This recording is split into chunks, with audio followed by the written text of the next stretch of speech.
Hello, Malay here. Today we will learn how to create a client dashboard through this GoHighlevel platform. For this, we have to go to the sub account, and under sub account, sites, under site tabs, there is client portal. Under client portal, there is dashboard and settings. To create a dashboard, we have to just go to the setting. Then we have to setting three segments, that is domain setup, branding and app permissions. For domain setup, we have to create a subdomain name. That is, I have already used MetaWorkspace 123 and updated domain. When I will update it, that one, that will automatically update it. Then come back into setting, then branding.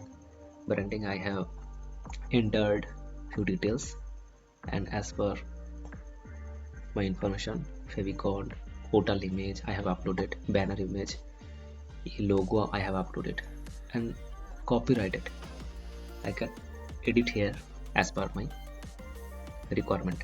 Then save the setting and band setting updated.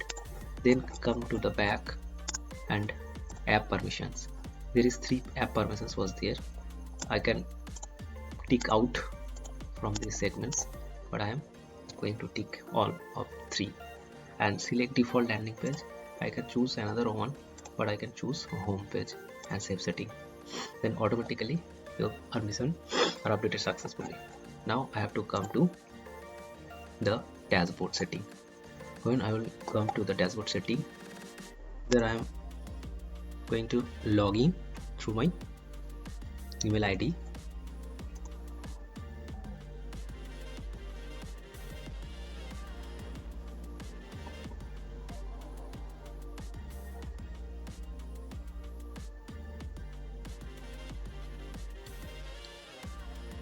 And this is my dashboard.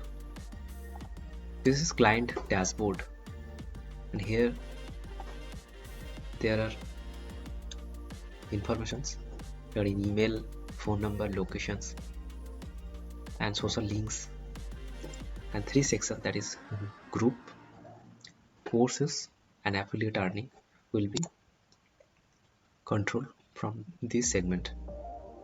And how many group I have joined, how many course I have created, how many affiliate earning I have earned, the total information will be displayed in this dashboard. The 3 segments are there. In these 3 segments, there is a community, courses and affiliate. If we go for the community tab, then we'll go the community tab where I can create my community. If I go back, if I create some courses, then I can put my courses here, replaced in this courses sections. There is no courses found, that's why it is showing like that. And affiliates, there is no affiliates right now, so I am going to the home page. This is my home page. It's a great features. Thank you all. Keep watching my next video. Thanks.